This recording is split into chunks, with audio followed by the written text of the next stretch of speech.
Recording is on. Perfecto.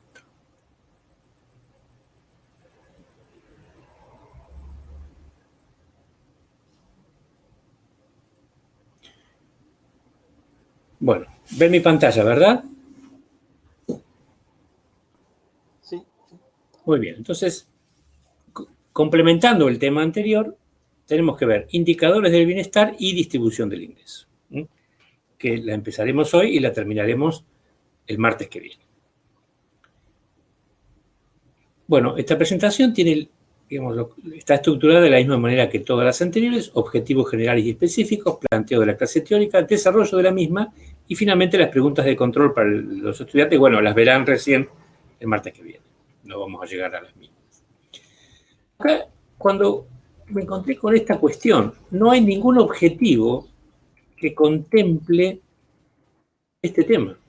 Aquí es un error mío en la confección del plan de trabajo docente y un error de los consejos asesores departamentales y académicos que no verifican eso en absoluto.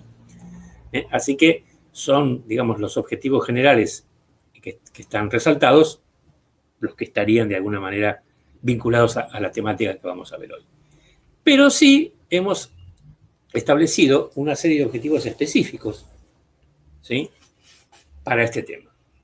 Conocer y explicar el concepto polisémico de bienestar. Polisémico quiere decir que tiene un sentido, tiene varios sentidos, o más de uno, especialmente su vinculación con la economía.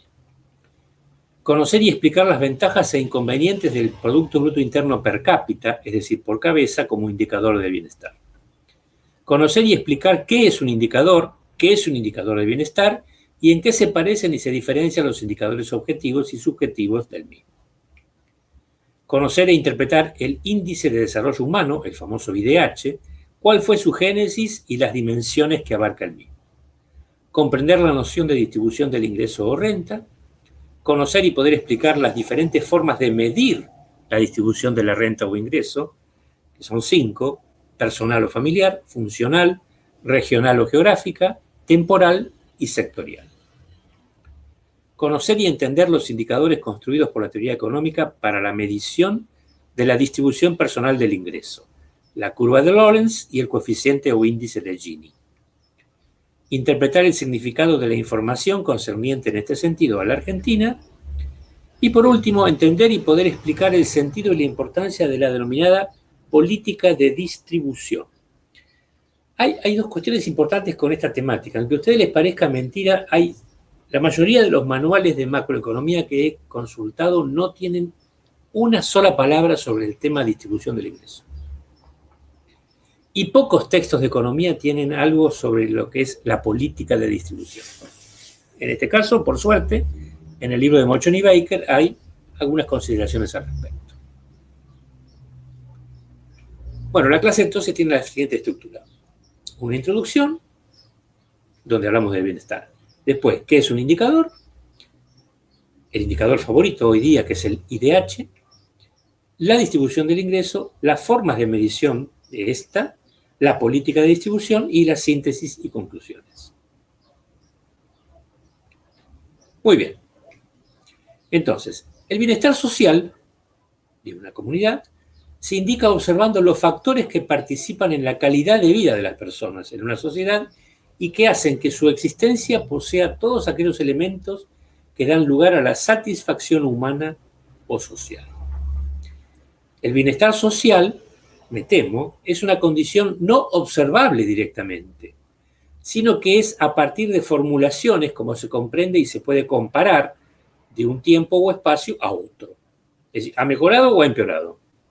¿O esta es mejor que aquella o superior? Aún así, el bienestar como concepto abstracto que es, y esto es uno de los problemas más serios que tiene la medición del mismo, posee una importante carga de subjetividad propia del individuo, aunque también aparece correlacionado con algunos factores económicos objetivos, por suerte, porque si no, no podríamos intentar medirlo. El bienestar social no implica necesariamente un colectivismo. El concepto de bienestar social a menudo se confunde con el de la calidad de vida y, sin embargo, son diferentes. Los dos conceptos se derivaron de las diversas teorías del bienestar, que nosotros no veremos, Pero el paso del tiempo, con el paso del tiempo se fueron diferenciando. Así, en tanto que la calidad de vida se orientó a los componentes psicosociales, el bienestar social lo hizo más bien hacia los aspectos materiales. Y esto tiene que ver con uno de los primeros economistas que se refirió a esto, que fue Arthur Cecil Pigou, en 1912, Wealth and Welfare, riqueza y bienestar, donde dice que desde el punto de vista de la teoría económica el bienestar se traduce en aquello que puede ser medido monetariamente. Es una forma utilitarista, si ustedes quieren, de estimarlo. La medida del bienestar económico ha sido objeto de intenso debate debido a la dificultad de definir qué debe entenderse por bienestar. Obviamente la de Pigou es una definición. Convencionalmente se ha optado por tomar como medida del bienestar la cantidad de bienes materiales y servicios útiles producidos por un país dividido entre el número de sus habitantes. Esto es lo que se conoce con el nombre de renta per cápita, o alguna medida directamente relacionada con la misma. Aún así, existen otras medidas alternativas que consideran factores no englobados en el PBI y en la renta per cápita. Ahora, para rentas nacionales bajas, la renta per cápita es mucho mejor indicadora del bienestar social. ¿Por qué? Porque una de las razones es que la esperanza de vida está positivamente correlacionada con el PBI per cápita cuando el PBI per cápita, se sitúa entre 0 y 4.000 dólares. Argentina aproximadamente más que duplica esta cifra. Pero a partir de 10.000 dólares apenas existe correlación entre ambos, por ejemplo. Otros factores que contribuyen al nivel de vida material de una población contribuyen o no, según los casos. El desempleo. En particular, el desempleo o subempleo crónico está asociado a la marginalidad, la pobreza y cierto tipo de disfunciones sociales. Y la distribución de la renta, que es el otro tema de esta presentación, se considera que beneficia a la sociedad una renta que esté distribuida de manera más uniforme entre los miembros de un país, a que ésta presente fuertes contrastes entre ricos y pobres. Eso dice la literatura económica, pero no todas las escuelas participan de la misma idea. La renta per cápita se mide a partir del Producto Bruto Interno, o valor de los bienes y servicios finales que produce un país, dividido entre el número de habitantes. Ojo, no entre la población activa, sino entre el total de habitantes. Al calcular el valor de la producción de un país a precios de mercado, se sabe cuál es el ingreso de ese país. Por una convención internacional se expresa siempre en dólares, obviamente porque el dólar es la moneda hegemónica. Si se divide el valor del PBI entre el número de habitantes, se obtiene un promedio, un indicador de cuánto tendría de ingreso cada quien, si la distribución fuese exactamente uniforme. Se hace así porque si dos países tienen el mismo PBI, digamos de 1.000 cada uno, pero uno tiene 50 habitantes y otro tiene 100, al dividir 1.000 dividido 50 vemos que el ingreso per cápita es de 20, mientras que en el otro, al dividir 1.000 sobre 100, el ingreso per cápita es de 10. O sea que este segundo es un país más pobre que el primero. O mejor dicho, sus individuos, sus habitantes son más pobres que el primero. Al menos en principio. Se trata de un cálculo estadístico, de un promedio, no de que en realidad los habitantes de un país produzcan eso y por lo tanto tengan ese ingreso. Hay muchas personas que, como los bebés, no producen nada económicamente hablando. Bueno, los pasivos tampoco, los jubilados. Y otras que producen muchísimo más que la cifra promedio.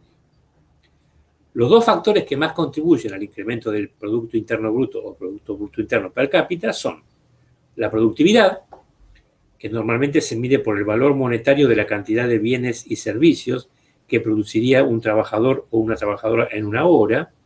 Es una medida convencional, es la productividad media, se llama así. O la tasa de ocupación por población, o porcentaje de la población total que tiene un trabajo remunerado.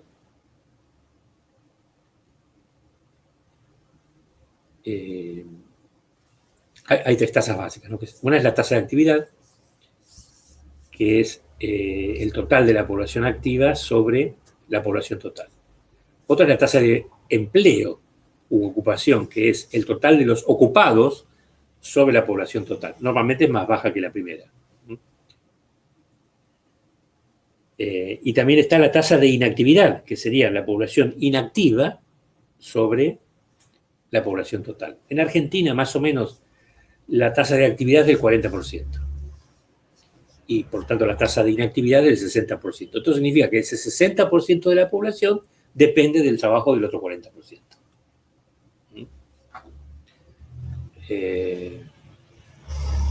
No es un poco más baja que el promedio mundial. Después está la tasa de desempleo, que se calcula de otra manera, como ya veremos. El PBI per cápita recibe fuertes críticas como indicador del bienestar social. Como ejemplo, algunos economistas han objetado que el PBI mide solo un aspecto parcial del bienestar económico objetivo. Ya hemos visto que tiene fallas. Otras críticas que ha recibido se vinculan con algunos problemas que surgen al calcular el crecimiento mediante el PBI per cápita. Por ejemplo, los gastos para contrarrestar los efectos negativos del crecimiento sobre el medio ambiente, como la contaminación, que ya lo mencionamos. Aspectos económicos negativos como el costo del desplazamiento o moverse de un lugar a otro. Evaluación del rendimiento no comercializado, como el trabajo en el hogar. Si un particular contrata a un empleado del hogar en lugar de limpiar la casa por sí mismo, este rendimiento se contabiliza en el PBI, pero probablemente el bienestar no haya aumentado. Es posible que parte de los buenos rendimientos no queden reflejados en el PBI. Por ejemplo, el de los padres que cuidan a sus bebés y el trabajo en régimen de voluntariado, que es un trabajo no remunerado por excelencia. Por ejemplo, las personas que atienden los comedores. Y este es el gran elemento en el que se centra la mayor parte de las críticas, la distribución desigual de la renta. Según la teoría de la utilidad marginal, los ingresos extra tienen menor utilidad para quienes ya disponen de unos ingresos altos que para aquellos que tienen ingresos bajos.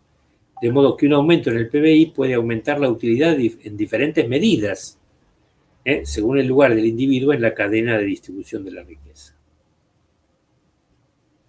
Los propios creadores del sistema de contabilidad nacional que dio lugar a la medida del PBI advirtieron de las limitaciones de esta medida como indicador de bienestar.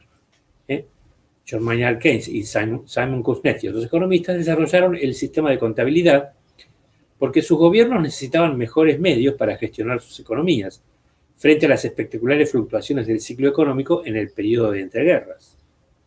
Kuznets, por ejemplo, ya lo hemos mencionado, el creador del sistema norteamericano, advirtió en 1934 al Congreso de ese país que es muy difícil deducir el bienestar de una nación a partir de su renta nacional per cápita.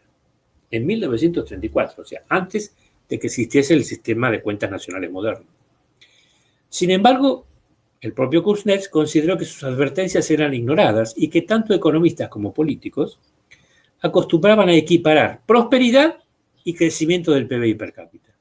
Entonces, años más tarde amplió su criticismo en el mismo sentido, declarando: hay que tener en cuenta las diferencias entre cantidad y calidad del crecimiento, entre sus costos y sus beneficios, y entre el corto plazo y el largo.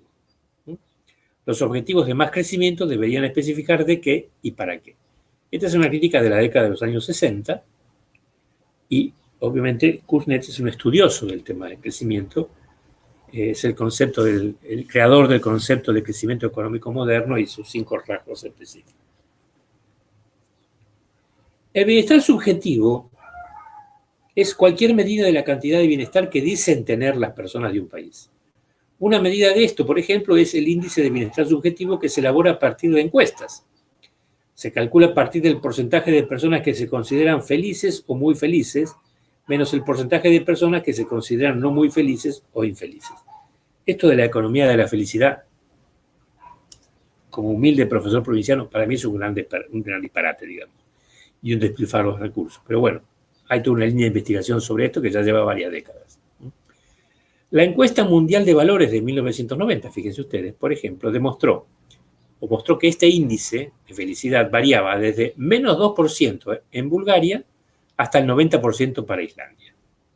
Se observó, al igual que sucede con la esperanza de vida, que para niveles de renta baja existe una correlación más alta entre bienestar subjetivo y PBI per cápita, lo que no necesariamente existe para niveles de renta alta. Bueno, y este señor de la foto, lo vamos a mencionar varias veces, es Amartya Kumar Sen. Es un economista indio de etnia bengalí, nacido en 1933 cuando la India formaba parte del Imperio Británico. Alguien lo ha llamado el último economista clásico. En 1998 fue laureado con el mal llamado Premio Nobel de Economía. El nombre completo es Premio del Banco de Suecia en Ciencias Económicas en memoria de Alfred Nobel. Como es un nombre muy largo, los periodistas y muchos economistas toman la primera y la última palabra. No es un Nobel de verdad. Se entrega en la misma ceremonia, pero lo entrega el Banco de Suecia. Y algunos dicen que fue un error, que se lo dieron porque el año anterior le habían dado a 3 economistas que habían trabajado en derivados financieros y uno de los cuales se vio envuelto en un escándalo por una quiebra fraudulenta de uno de los fondos que asesoraba. Entonces los tipos dijeron, bueno, vamos a dárselo a alguien que trabaja en cuestiones de pobreza. Y se lo dieron a Amartya Sen. Bueno, es una opinión. Algunos de los indicadores más idóneos que se han creado en las últimas décadas para medir el bienestar social de un país son los siguientes. Hay bocha de esto, dirían los chicos. Índice de Bienestar Económico Sostenible, IBES, basado en las ideas presentadas por este señor Nordhaus, el coautor del texto de Samuelson, y James Tobin, un economista keynesiano muy famoso. Tobin también ganó el mismo premio que Sen en otro año. Esto sería medición del bienestar económico. El término fue acuñado en 1989 por Herman Daly y John Cobb. Índice de progreso real o índice de progreso genuino, que es como el IBES, pero que toma más variables de las que toma este. El índice de desarrollo humano, que ahora le vamos a dedicar un espacio en particular. El índice global de felicidad, del que habíamos hablado hace un ratito. El índice para una vida mejor, que elaboraron los técnicos de la OECD. El índice de progreso social. El índice Horham de salud social, que mide 16 indicadores. Miren lo que considera, incluida la tasa de mortalidad, el abuso y la pobreza infantil, el suicidio, el consumo de drogas, el abandono escolar, las ganancias medias, el desempleo, la cobertura sanitaria, la pobreza en ancianos, el homicidio, la vivienda y la desigualdad social. Si todo esto, que son muchas variables cualitativas, hay que convertirlas en variables cuantitativas y darle un valor numérico para poder hacer una fórmula que determine ese índice. El índice de bienestar económico, o IBE, que considera el índice de ahorro de las familias y la acumulación de capital tangible, como el valor de la vivienda, que mide la sensación de seguridad futura. Además del índice de desarrollo humano directo, que es el del que nosotros hablaremos, que entre sus parámetros cuenta con la renta per cápita, existen otros indirectos, que son aquellos que indican el grado de pobreza, subdesarrollo o privación. O sea, el IDH sería como un índice positivo, digamos. Estos serían al contrario, ¿no? Muestran lo que falta. El índice de pobreza multidimensional, que desde 1210 suplanta a los índices de pobreza humana. El IPH y el IPH 1 y 2, que bueno, se fueron sucediendo. Estos indicadores, el índice de pobreza humana para países en desarrollo, que era el IP1, el índice de pobreza humana para países de la OECD, que era el IP2, parece que la pobreza se mide diferente. Es cierto, en parte es así porque la pobreza es una noción relativa y no absoluta. El índice de desarrollo humano relativo al género, elaborado a partir del 96, que se construyó a partir del IDH.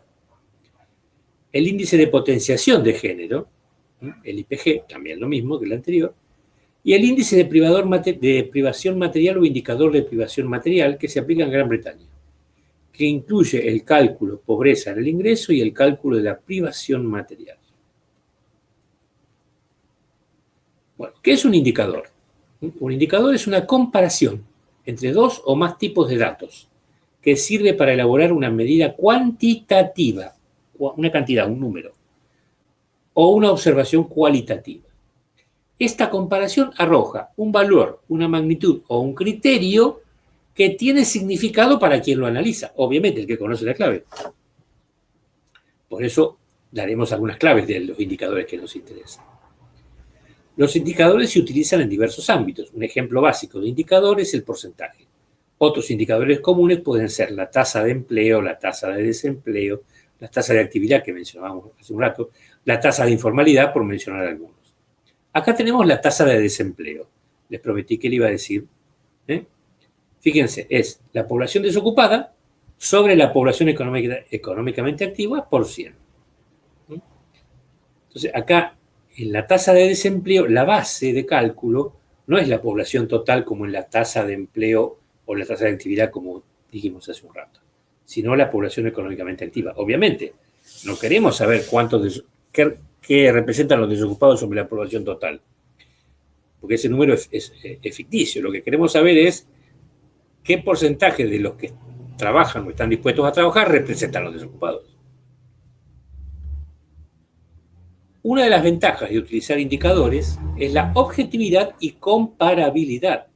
Representan un lenguaje común que facilita una medida estandarizada, por supuesto, poseyendo las claves para poder interpretarlos. Son herramientas útiles porque permiten valorar diferentes magnitudes, como por ejemplo el grado de cumplimiento de un objetivo o el grado de satisfacción de un participante en la formación. Los indicadores, por lo general, se construyen con información cuantitativa. No obstante, y de modo creciente, se usan indicadores cualitativos, la escala Likert, por ejemplo. Un indicador debe ser construido con un claro criterio de utilidad para asegurar la disponibilidad de los datos y resultados más relevantes en el menor tiempo posible y con un bajo costo. No siempre se puede. La evaluación del bienestar económico, que es lo que nos ocupa, puede hacerse a través de diferentes tipos de indicadores, que podríamos dividirlos en dos grandes grupos. Por un lado, los indicadores objetivos, que pueden ser monetarios, como las líneas de pobreza absolutas o relativas, la tasa de crecimiento de la economía, medida por la evolución del Producto Bruto Interno, el ingreso per cápita o el nivel de consumo de una sociedad. O indicadores no monetarios, como son las medidas de necesidades básicas insatisfechas que se usan en Argentina, o el índice de desarrollo humano. Necesidades básicas insatisfechas es el valor de una canasta de bienes que cuando la renta familiar no alcanza a cubrir ese valor, se dice que se está en situación de pobreza. Y además hay una canasta básica alimentaria, que es de esta canasta de bienes lo que se refiere a alimentación exclusivamente, alimentos y bebidas. Cuando la renta familiar no alcanza a cubrir la canasta alimentaria, entonces se dice que está en situación de indigencia o de pobreza extrema, como lo llaman otros institutos estadísticos. O también los indicadores antropométricos, talla y peso, por ejemplo, que dan una idea de nutrición o desnutrición. Y hay también indicadores subjetivos que se construyen a través de encuestas que revelan la percepción individual de su bienestar que tiene cada individuo. Los indicadores objetivos son los que comúnmente se utilizan como reflejo del bienestar, crecimiento, desempleo, pobreza, indigencia, informalidad, etc. El consenso entre economistas y los policymakers, la traducción literal sería hacedores de política, digamos, son quienes toman decisiones de política económica. Es que el bienestar económico de un grupo poblacional es mejor medido a través de los indicadores objetivos. Vende más también. Sin embargo, es muy común que estos indicadores nos coloquen frente a profundas paradojas entre sus resultados y lo que efectivamente percibe la población. Y esto es crecientemente diferenciado. Estas posibles situaciones que se observan con frecuencia en las economías plantean problemas metodológicos sobre el valor o el grado de representatividad de esos indicadores objetivos como medida directa del bienestar y dejan espacio a mediciones subjetivas complementarias que permiten conocer el impacto que percibe el agente económico en estas mejoras macroeconómicas. En los indicadores subjetivos lo que se mide es la percepción de los individuos. Cómo reciben, con qué grado de satisfacción reciben esas medidas o esos cambios. Es decir, a la construcción de indicadores subjetivos del bienestar, como una herramienta complementaria de los indicadores objetivos que permitan evaluar la correspondencia entre las mejores objetivas y las subjetivas, y las evaluaciones que realiza la población sobre las mismas. O sea, Tal vez una fortaleza de los indicadores subjetivos es esto, digamos, que trata de capturar las percepciones de, si no de toda la población, de algún sector representativo. Sin embargo, los economistas cuestionan estas mediciones subjetivas. Por dos cuestiones. Por la viabilidad de los métodos de recolección de información, que normalmente son por encuestas, y hay un cuestionamiento a los informantes calificados, digamos, si realmente las personas pueden definir adecuadamente su situación de bienestar. Esto acá hay un prejuicio de clase, pero bueno. Muchas de las dificultades que se suelen encontrar en estos indicadores no son muy diferentes a las que se presentan en la construcción de indicadores objetivos. Así se han cuestionado a veces la encuesta permanente de hogares o los datos de los censos. También los indicadores objetivos se basan en métodos de recolección de datos a través de encuestas a familias y empresas, dependiendo de lo que se esté buscando medir, y la veracidad de sus respuestas son a menudo puestas en dudas. Por eso es crucial el armado o el diseño de la encuesta para que las preguntas de control garanticen la fiabilidad o la veracidad de las respuestas. Una crítica habitual a los indicadores subjetivos es que se corre el riesgo de tratar de igual forma a personas que tienen necesidades muy diferentes. Y esto tiene que ver con la forma con el rol del encuestador y con la forma en que se construyó el cuestionario. Bueno, primera pausa en esta parte. Adelante.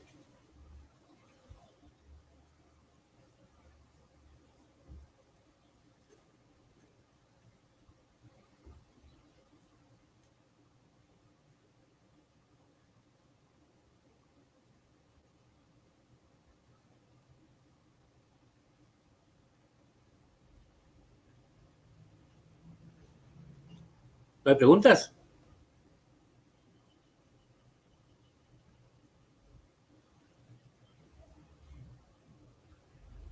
¿Siguen ahí?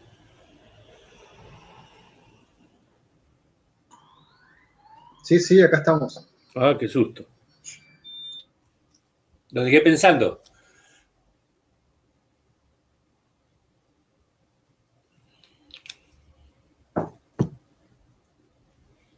Bueno, si no tienen preguntas, seguimos.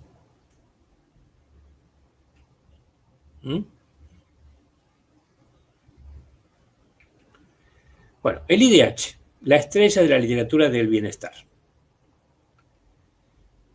Es un indicador de desarrollo humano, ya vamos a definir eso, que se hace por país o por subregión, también se puede hacer, elaborado por el Programa de las Naciones Unidas para el Desarrollo, el PNUD, que reemplaza a la ex-UNCTAD, de la cual en algún momento fue el secretario general nuestro compatriota Raúl Prebisch. Es un indicador sintético de los logros medios o promedios obtenidos en las dimensiones fundamentales del desarrollo humano, a saber, tener una vida larga y saludable, adquirir conocimientos y disfrutar de un nivel de vida digno. El IDH es determinado por la media aritmética de los índices normalizados de cada una de las tres dimensiones. La dimensión de salud se evalúa según la esperanza de vida al nacer. Obviamente, cuanto mayor sea esta, mejora el índice, y cuanto peor sea, empeora. La dimensión de la educación se mide por los años promedio de escolaridad de los adultos de 25 años o más y por los años esperados de escolaridad de los niños en edad escolar. La dimensión de salud, siempre, desde que el IDH apareció en 1990, siempre fue la misma. La dimensión de educación se cambió al menos 2 veces, hasta que se estableció este estándar, digamos. Y la dimensión del nivel de vida se mide conforme al PBI per cápita, en dólares, corregido por lo que se denomina paridad de poder de compra o paridad de poder adquisitivo. Tantos dólares PPA, se dice. ¿Qué significa esa corrección? Significa que tiene que ver con la valorización de los bienes al interior de cada una de las economías. Con lo cual, lo que se logra en la realidad es que para valores mayores a los $10.000 de PBI per cápita, su peso específico en el total del IDH disminuye. Porque se considera que con ese dinero ya las necesidades, el grueso de las necesidades ya están satisfechas.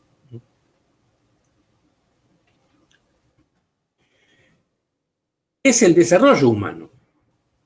Es un proceso por el que una sociedad mejora las condiciones de vida de sus miembros a través de un incremento de los bienes con los que pueden cubrir sus necesidades básicas y complementarias, y de la creación de un entorno social en el que respeten los derechos humanos de todos ellos. O sea, no es solo bienestar material. También se considera, otra definición, como la cantidad de opciones que tiene un ser humano en su propio medio para hacer o hacer lo que él desea hacer o hacer y produzca un beneficio para su comunidad. Podría definirse también como una forma de medir la calidad de vida del ser humano en el medio en que se desenvuelve. En un sentido genérico, el desarrollo humano es la adquisición de parte de los individuos, comunidades e instituciones de la capacidad de participar efectivamente en la construcción de una civilización mundial que es próspera, tanto en un sentido material como espiritual. También es muy importante decir que el desarrollo humano es parte integral para que el individuo logre un conocimiento más profundo de sí mismo, es decir, no tanto en forma externa, sino ya más íntima consigo mismo. Así, el PNUD define al desarrollo humano como el proceso de expansión de las capacidades de las personas que amplían sus opciones y oportunidades. Y acá está Amartya Sen, porque cuando Amartya Sen evalúa el concepto libertad, dice que las capacidades forman parte fundamental del mismo. Por eso digo que Amartya Sen es el inspirador teórico de este indicador. Y eso lo desarrolló estudiando las condiciones de pobreza en la India y los programas gubernamentales que tendían a mejorar la situación de los... Estoy hablando de un país que, en aquel momento tenía 600 o 700 millones de habitantes y hoy tiene 1.200, donde el nivel de pobreza es escalofriante. Esa definición, entonces, que hemos dado de desarrollo humano, asocia el desarrollo directamente con el progreso de la vida y del bienestar humano, con el fortalecimiento de capacidades relacionadas con todas las cosas que una persona puede ser y hacer en su vida en forma plena y en todos los terrenos, con la libertad de poder vivir como nos gustaría hacerlo y con la posibilidad de que todos los individuos sean sujetos y beneficiarios del desarrollo. En una palabra, parafraseando a Tomás Moro, utopía. El desarrollo humano, según el PNUD, integra aspectos tales como el desarrollo social, el desarrollo económico, incluyendo el desarrollo local y rural, y el desarrollo sostenible. Esto tiene que ver también con las condiciones en las que trabajó Amartya Sen en una economía que seguía siendo básicamente rural en ese momento. También puede decirse que el desarrollo humano implica satisfacer las necesidades identificadas por el psicólogo estadounidense Abraham Maslow, en la famosa pirámide de Maslow, que es una pirámide de necesidades. Fíjense qué interesante que resulta esta pirámide.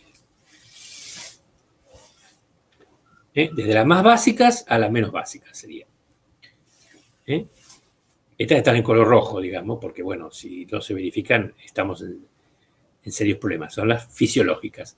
Respiración, que hemos dicho que no tiene una fase económica, porque el aire es un bien gratuito o libre. Alimentación, descanso, sexo y homeostasis.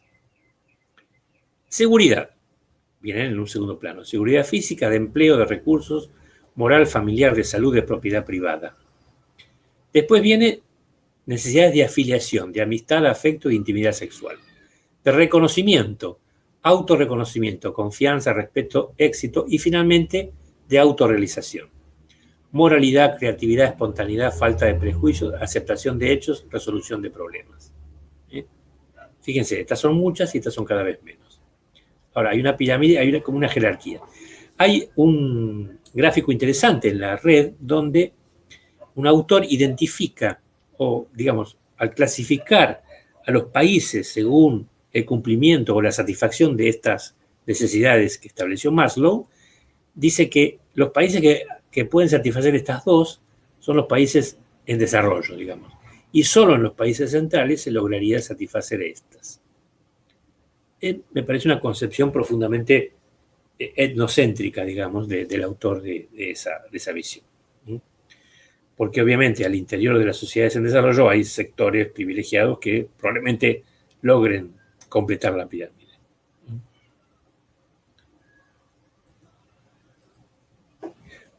El concepto de desarrollo humano tiene sus orígenes, como bien ha subrayado Amartya Sen, en el pensamiento clásico. Por eso a Sen lo llaman el último de los clásicos, como dice hace un rato.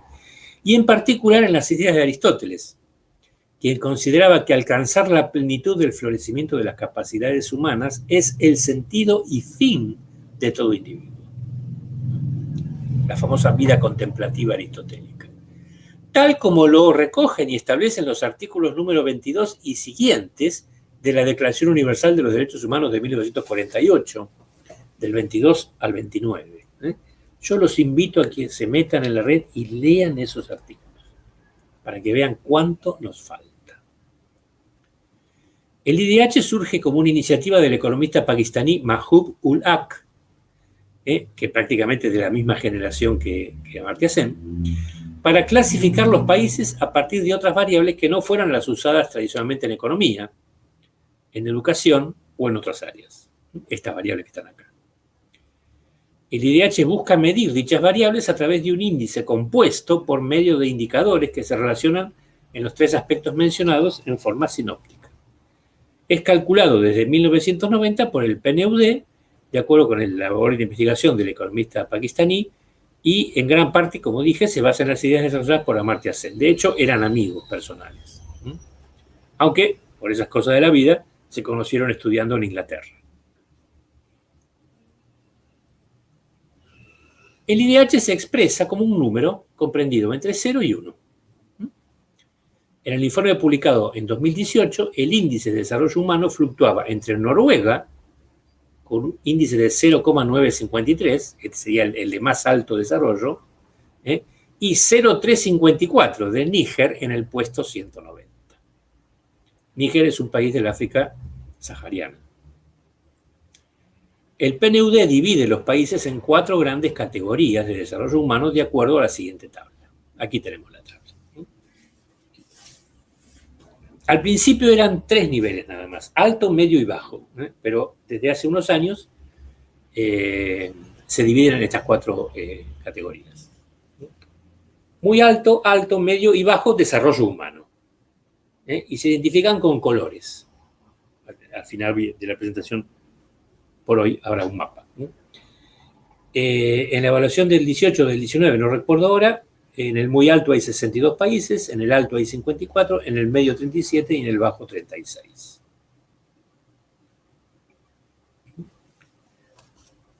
No me tomé el trabajo de ver cuántos países hay, pero lo estoy haciendo en este momento. 189 países. Puede cambiar con los años porque sacan unos y ponen otros en función de que no tengan los datos necesarios para hacer ese estudio. Desde el informe correspondiente a 2012, acá está, los países se separan por cuartiles, IDH, o sea, hay 4 divisiones, ¿no?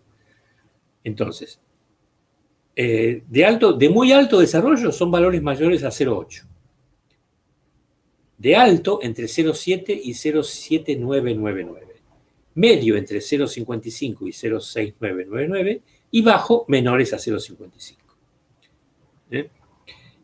Antes era así.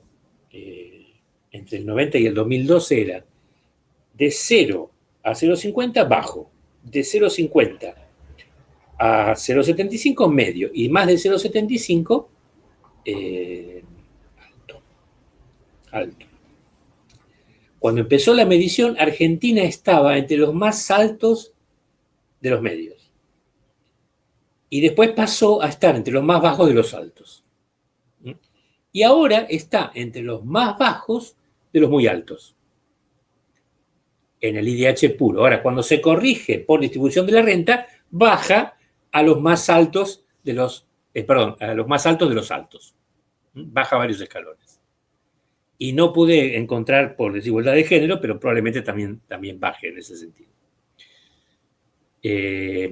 Contrariamente a lo que todo el mundo pensaría, Estados Unidos no está entre los primeros, está en el puesto 13 o 14. Los primeros son los países escandinavos, Holanda, Bélgica, Australia y Japón. Y cada año, digamos, pueden variar su clasificación, pueden verlo ustedes mismos por internet. Bueno, y aquí tenemos el mapa de uno de los últimos años. Fíjense ustedes que acá en América del Sur tenemos Argentina y Uruguay como países de muy alto. Brasil alto y los demás son medios. ¿Sí? Y básicamente el África subsahariana tiene los países de bajo desarrollo y algunos asiáticos también. Ven a lo que yo les decía. Canadá, Estados Unidos, Australia, Nueva Zelanda, los países escandinavos, el Reino Unido, Irlanda, Alemania también, perdón, no lo había mencionado, Bélgica y Holanda, Eslovenia, también algún país del oeste, están entre los países de más alto desarrollo.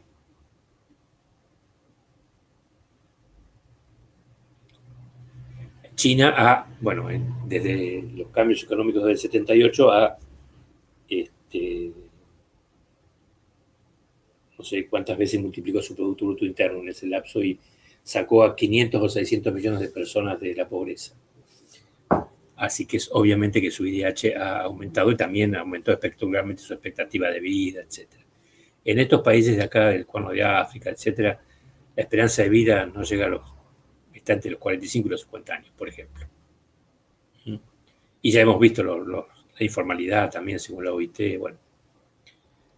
Marcelo, perdón, ahí aparece en la península de Sinaí Arabia Saudita con un índice... Sí, IDH aparece con un IDH muy alto, sí. Superior al de Argentina. Por el color, digo, ¿no? Sí, es raro, ¿no? Comparable a países... Sí, bueno, Corea del Sur. Corea del Sur, fíjate, acá está Corea del Sur. Cuando Hong Kong también está entre los más altos. Y Singapur. Cuando empezó el IDH, Argentina y Corea estaban muy parejitas. Y Corea del Sur. Corea nos ha superado ampliamente.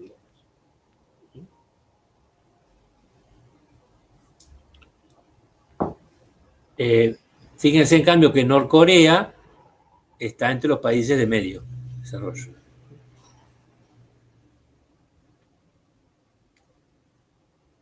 Y acá en América, al norte de América del Sur, aparece que Belice, no, esto es una de las Guyanas. Sí, no recuerdo si es Guyana o Surinam, no me acuerdo cuál de los dos es. Porque Belice estaría en México, al lado de México. Y acá en Antillas también aparece un país, que no recuerdo ahora cuál es. Islandia también entre los de más alto desarrollo está. Austria también, y Suiza.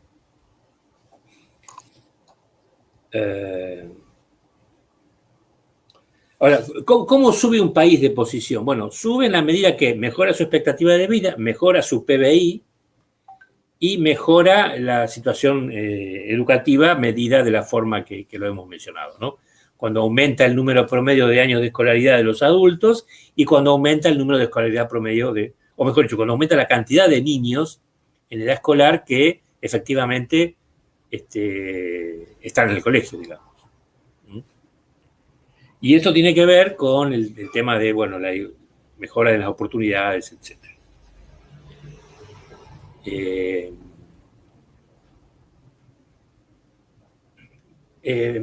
Obviamente, en estas 3 décadas hubo grandes progresos con el IDH, ¿no? Uno es el tema de, la corrección por grado de desigualdad. Otro es un tema que surgió en la primera década del siglo XXI, que es la regionalización del IDH. Me acuerdo que se publicó un informe para el caso argentino, donde el IDH, por ejemplo, de Capital Federal, era comparable al de Bélgica, y el de otras regiones era comparable, no voy a decir a los del África subsahariana, pero bueno, era mucho más bajo, digamos. Y también el IDH por potencialidad de género, así que las medidas que se toman para disminuir las desigualdades de género. Así, bueno, hay toda una serie de implicancias y de hecho los policy makers y los gobiernos han tomado el IDH como, bueno, hasta como instrumento de propaganda, digamos, ¿no? En Argentina, bueno, lo usó Menem primero y lo usaron después los gobiernos kirchneristas, ¿no? Porque es cierto, en la primera presidencia de Menem y después en los gobiernos de Cristina, subió bastante posiciones Argentina. Paradojalmente, en uno de los años de Macri también subió.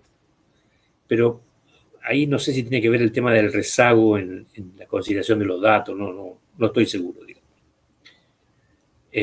Obviamente que se publica con cierto rezago temporal, o sea, creo que el último es el del 2019, el del 20 no, bueno, con toda esta situación obviamente no. El del 2019 salió hace muy poco.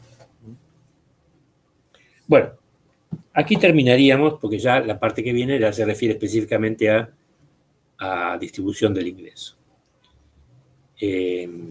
Así que escucho preguntas, comentarios.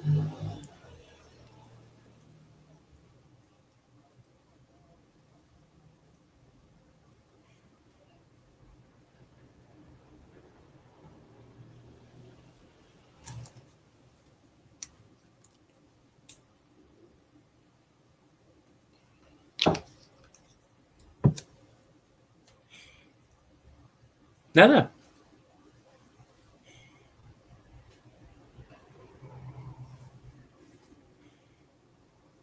En el mar Caribe, ese puntito verde oscuro debe ser Puerto Rico, ¿no? No. ¿No? No. Porque está Cuba, Haití, el Santo Domingo y al lado debe estar Puerto Rico. Y después debe estar al norte de América del Sur, no tan oscuro. ¿No es en Puerto Rico que está acá? No, ese debe ser Haití. Y después está República Dominicana. Bueno, no sé, no se distingue en el mapa. No sé si Puerto Rico está considerado como unidad política independiente. Claro. No estoy seguro, tendría que consultar el listado. Claro. Porque es el famoso Estado Libre Asociado. Claro, exactamente. Y también aparece al sur, eso debe ser los territorios de ultramar franceses como la Guadalupe, Martinica, es muy probable, no se nota bien. Sí, hay también algunas ex colonias inglesas ahí que ahora son países independientes. Claro. El Caribe franco y anglófono es una realidad, digamos, a la cual desde Argentina no le damos demasiado artículo, pero bueno.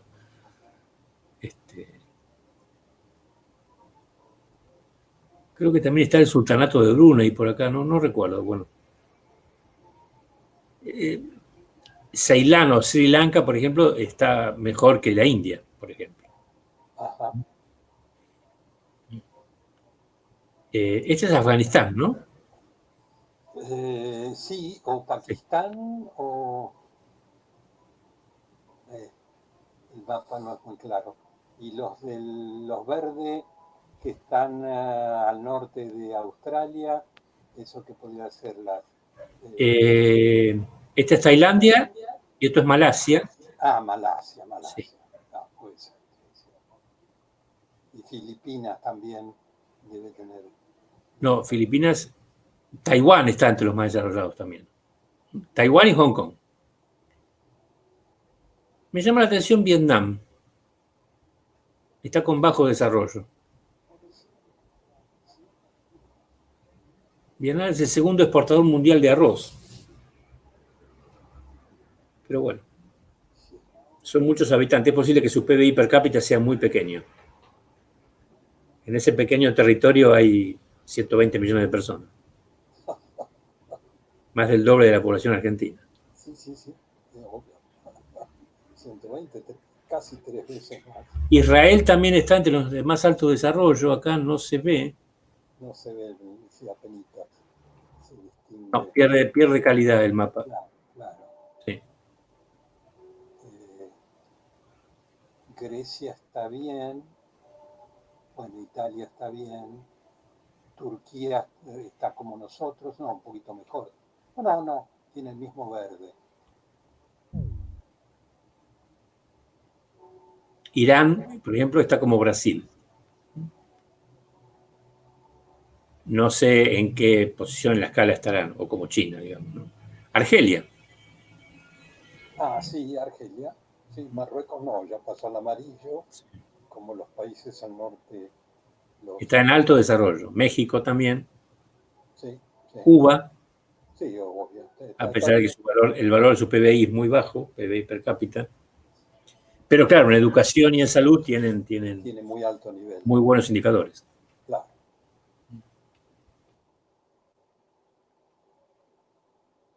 Bueno,